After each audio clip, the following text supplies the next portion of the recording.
Okay, so let's dive in.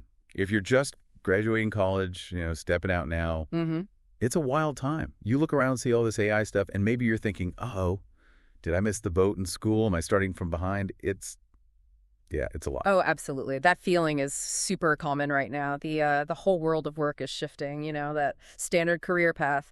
Not quite the guarantee it used to be. And yeah, some entry-level roles. Definitely seeing an impact from tech. Right. So that's our mission for this deep dive. We looked at the materials you sent over, really trying to find some practical advice for this specific situation.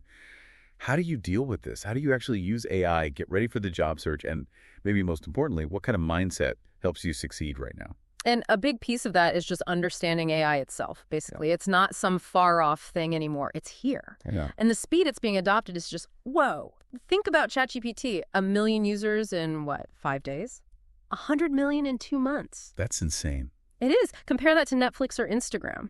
It took them way longer. It really does feel like it just appeared overnight. But like the sources point out, it's not totally out of the blue, right? AI is built on decades of other tech, the internet, smartphones, the cloud.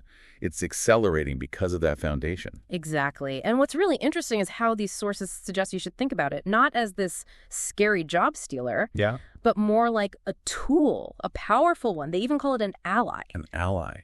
Okay, tell me more. How does that work? Well, think back to history, like the analogies used. AI could amplify our brains, kind of like steam engines amplified muscle power. Or think about electricity, how that just opened up access and opportunity everywhere. It's about multiplying your abilities. So it's less about AI replacing you and more about AI making you better, faster, stronger. We saw that in the MIT study you mentioned, didn't we? That generative AI boosted productivity. Yeah, but it also kind of decreased inequality. It actually improved the work quality of people who were maybe less experienced or skilled to begin with. Exactly.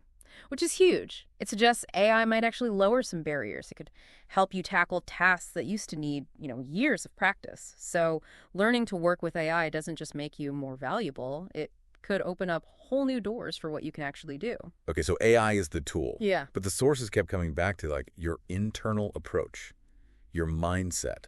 What works best here? Right, that's crucial. They talk a lot about an entrepreneurial mindset.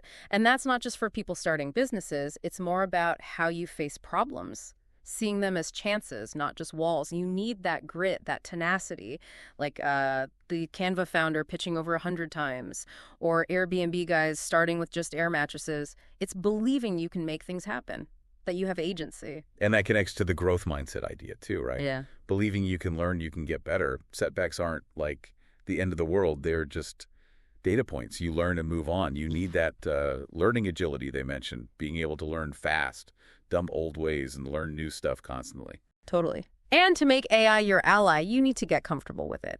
Build some AI literacy. You don't need to become a master coder overnight. Start small. The sources had a good approach.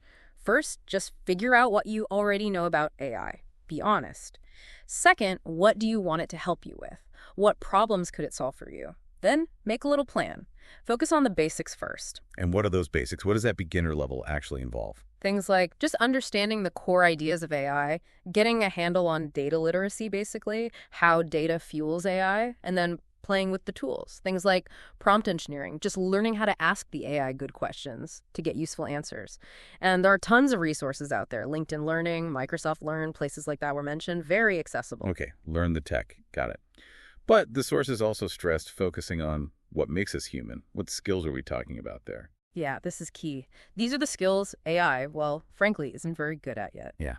And where we really shine. We're talking critical thinking, making good judgments, working with others, communication, empathy, leading teams, that kind of stuff. Some reports, like that World Economic Forum one, actually rank these soft skills as becoming even more important than pure tech skills sometimes. Because AI can handle the data, the automation, but it needs us for the context, the nuance, the creative solutions for messy, real-world problems involving people. Precisely. Your ability to connect, make those subtle judgments, lead a team that becomes incredibly valuable when you pair it with AI's power. So it's not really either AI skills or human skills. It's both.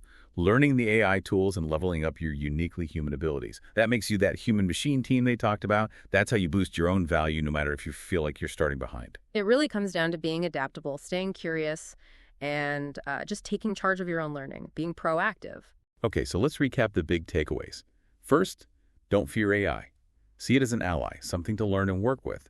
Second, cultivate that entrepreneurial spirit and a growth mindset. See challenges as chances, keep learning. And third, double down on your human strengths: judgment, creativity, collaboration, empathy. Those are your superpowers. Yeah, and it leaves you with a really interesting thought. If AI takes over more routine tasks, what does that free you up to do? Right. And in that future, how does becoming more human actually make you essential? Definitely something for you to think about.